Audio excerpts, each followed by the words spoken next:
Bonjour, bonjour, ici MV à l'espace La Source, pour chacun chez soi et tous reliés. Alors aujourd'hui, on va parler de la purification de l'espace. Alors la première question, c'est purifier l'espace, qu'est-ce que ça veut dire? Alors quand on est sensible aux énergies subtiles ou quand on travaille avec, quand on est thérapeute ou tout simplement quand on a voilà, cette affinité avec les lieux en termes de ressenti, eh bien parfois on arrive dans un endroit et on se sent bien, on sent que c'est ouvert, que c'est clair, que c'est libre et voilà que ça respire à l'intérieur. Et puis parfois on arrive dans un lieu et on sent à l'inverse que c'est lourd, que c'est chargé. Parfois, on peut même sentir que c'est moite, que c'est froid. On peut aussi avoir la sensation comme d'un voile ou comme d'un brouillard, comme d'un nuage qui occupe un peu l'espace. Et tout ça, ce sont des signes qui veulent dire que l'espace dans lequel vous vous trouvez, il est énergétiquement chargé. Ça veut dire qu'au niveau de l'invisible, au niveau subtil, il y a des énergies qui sont là et qui sont lourdes en fait, ou qui ont un taux vibratoire assez dense, assez bas, en tout cas suffisamment bas pour que vous puissiez le sentir comme quelque chose qui vient voilà, refermer, peser sur vous, vous faire des frissons ou être désagréable. Alors, la première chose qu'on peut faire dans ce genre de situation, c'est utiliser des plantes médecines pour dégager les énergies qui sont possiblement dégageables ou en tout cas pour libérer l'espace énergétique. Alors ça suffit pas toujours et il est vraiment important d'avoir conscience que si ces énergies sont là, c'est qu'elles ont une raison d'être là. Donc voilà, on va pouvoir avec les plants médecine dégager énergétiquement. Dégager, ça veut dire juste, voilà, en fait, libérer tout ce qui n'a pas de raison d'être là. Par contre, si on veut ensuite libérer son lieu d'énergie qui sont présentes, là il faudra faire un travail plus approfondi, soit avec un géobiologue, soit avec un énergéticien ou un chaman, en tout cas avec quelqu'un qui a cette capacité à communiquer avec les énergies subtiles. C'est vraiment important de sentir que s'il y a un nuage dans votre pièce, une présence, et que malgré la libération avec la plante médecine, elle est toujours là, eh bien c'est soit qu'elle a un message pour vous, soit qu'elle est bloquée là, soit que c'est sa maison, c'est là qu'elle habite, et donc on ne peut pas juste lui dire « allez, dégage, maintenant c'est chez moi ». Ça c'est juste impossible et vous risquez vraiment de vous attirer des ennuis. Donc il y a un travail en profondeur à faire. Mais voilà, ce qu'on va voir aujourd'hui, c'est comment, avec les plantes de médecine, on peut donc dégager énergétiquement l'espace, le clarifier, le libérer de ce qui n'a rien à faire là. Alors la deuxième question, c'est de savoir du coup pourquoi ces énergies sont là si elles n'ont rien à y faire.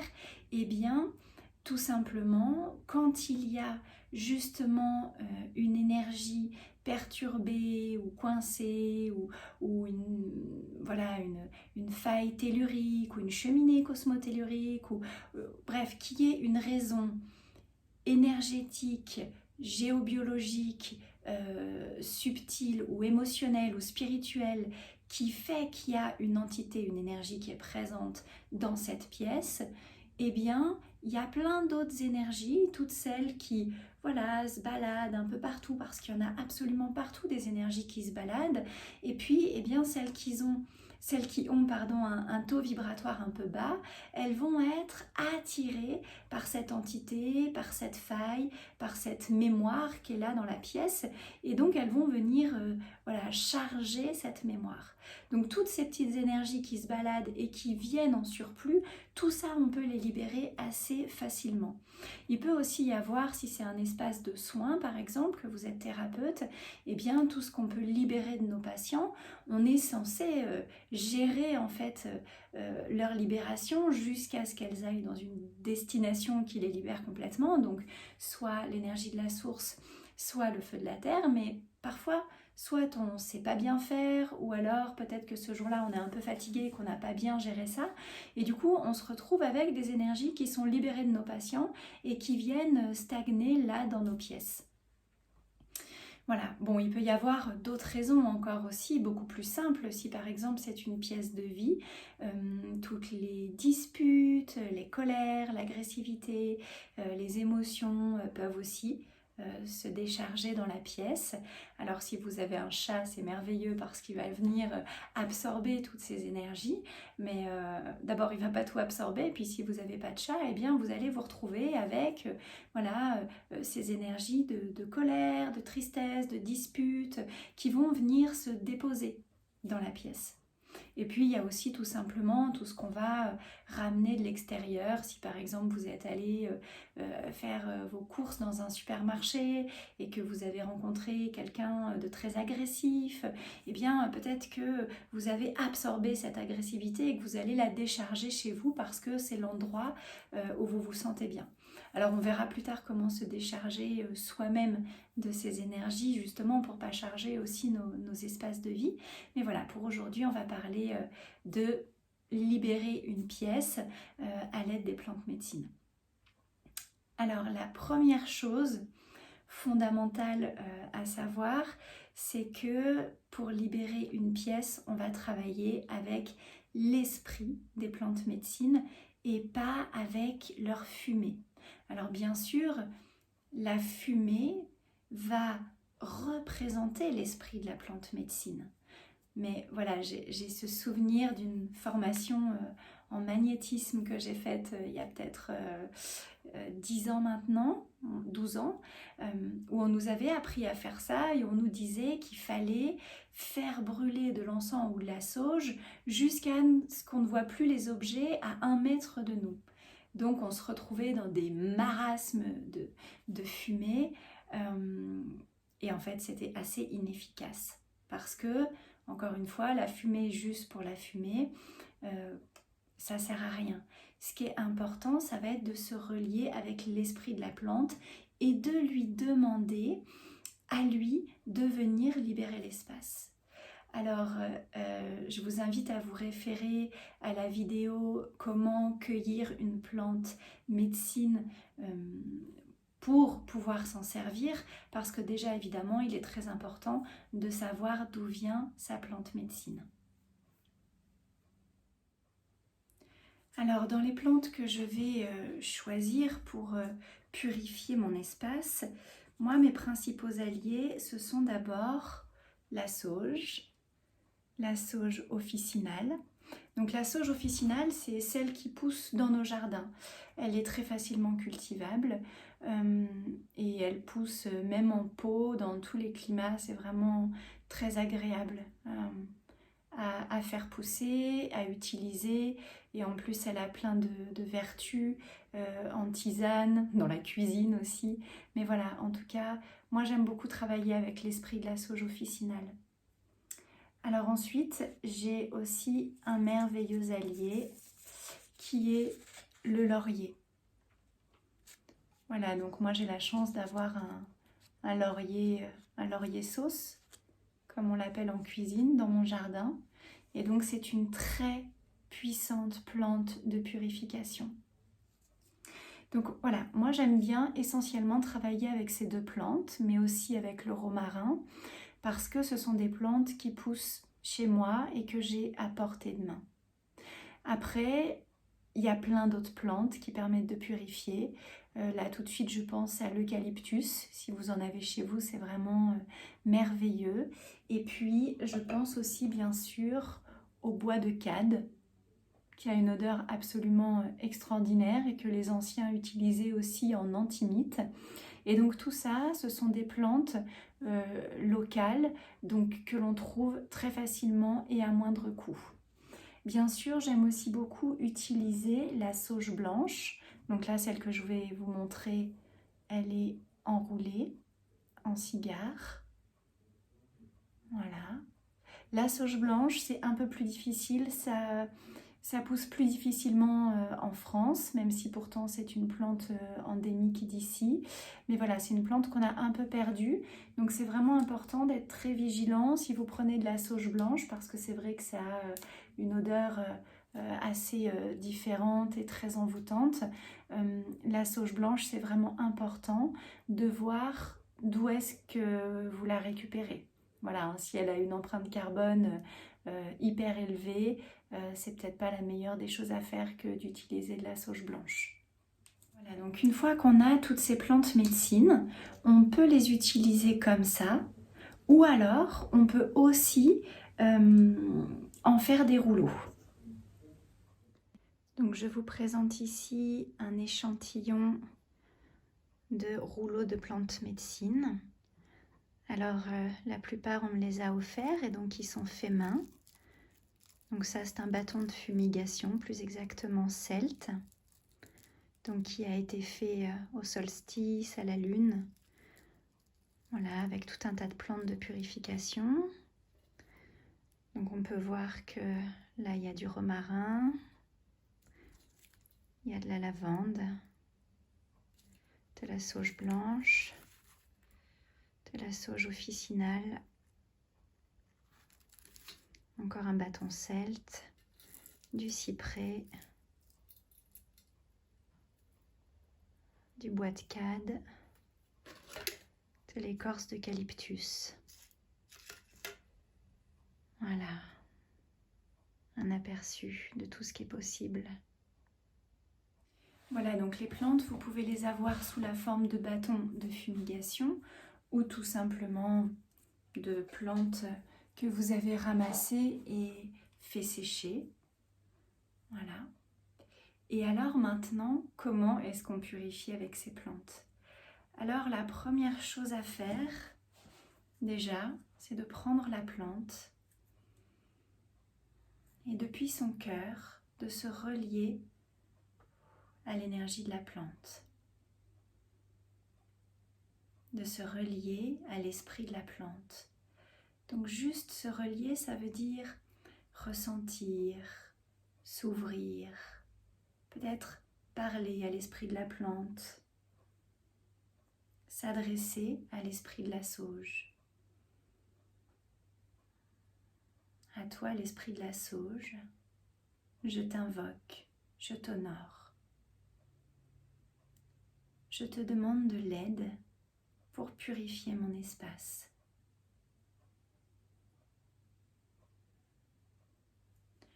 Et là, avec ma boussole intérieure, avec mon cœur, je ressens si ça ouvre et que l'esprit de la sauge me dit oui, ou si ça ferme et que la plante que j'ai dans la main, l'esprit de la sauge, me dit non.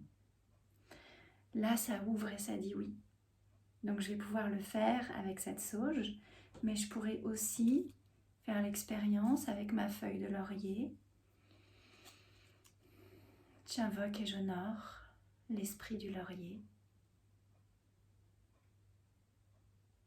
Esprit du laurier, est-ce que tu veux bien m'aider à purifier mon espace, à le clarifier, à le dégager de tout ce qui n'a pas sa place?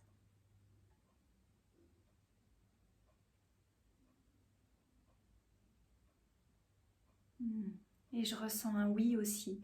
Quand je ressens un oui, je ressens que ça s'ouvre à l'intérieur, c'est vraiment agréable.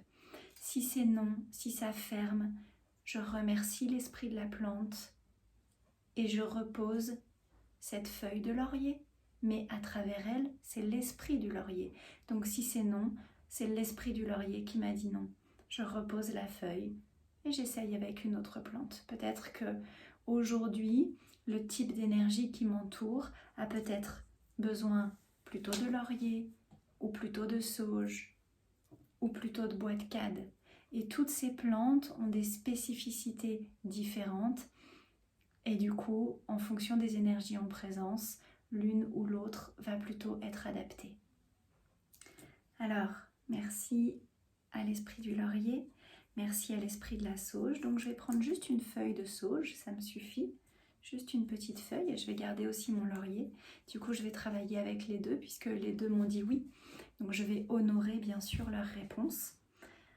Et je vais tout simplement, j'ai une petite bougie ici, je vais tout simplement allumer ma feuille de sauge,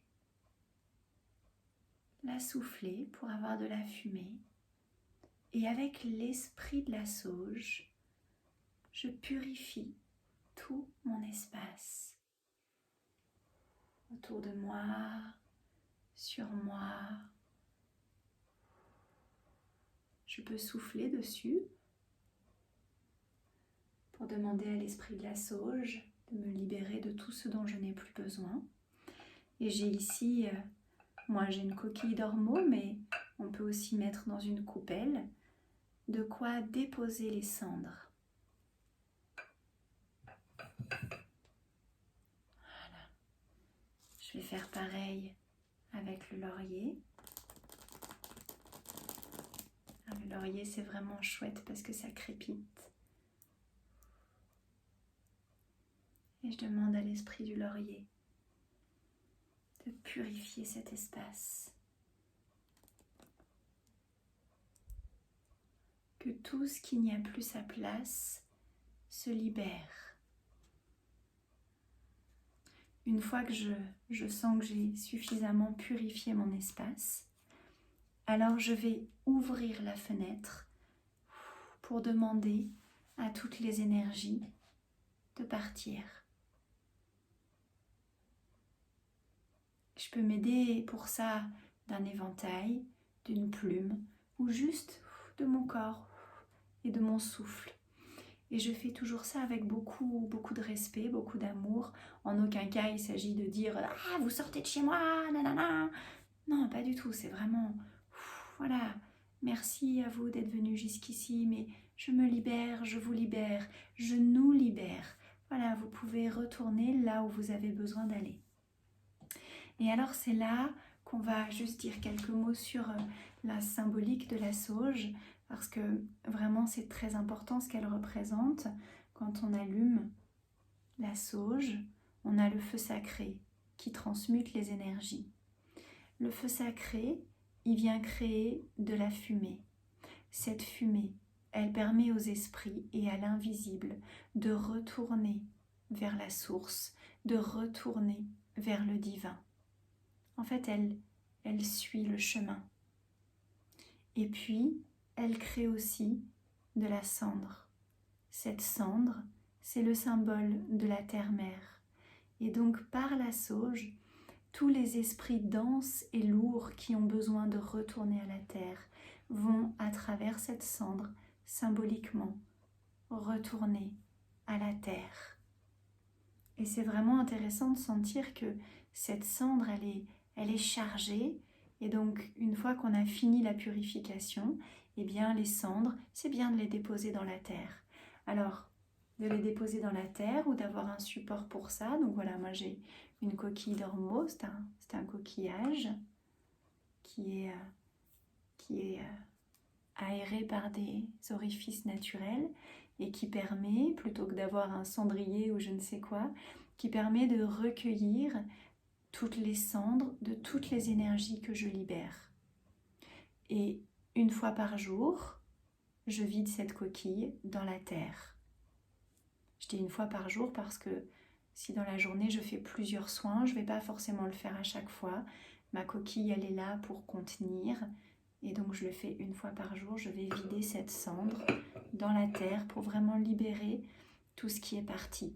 Et la fumée, j'ouvre la fenêtre pour qu'elle puisse sortir. Alors pour finir, on me pose souvent la question de l'utilisation du Palo Santo. Alors clairement, moi j'utilise plus cette plante, tout simplement parce qu'elle vient de l'autre bout du monde et qu'on sait maintenant que des arbres sont détruits, dévastés, menacés pour le commerce spirituel du Palo Santo.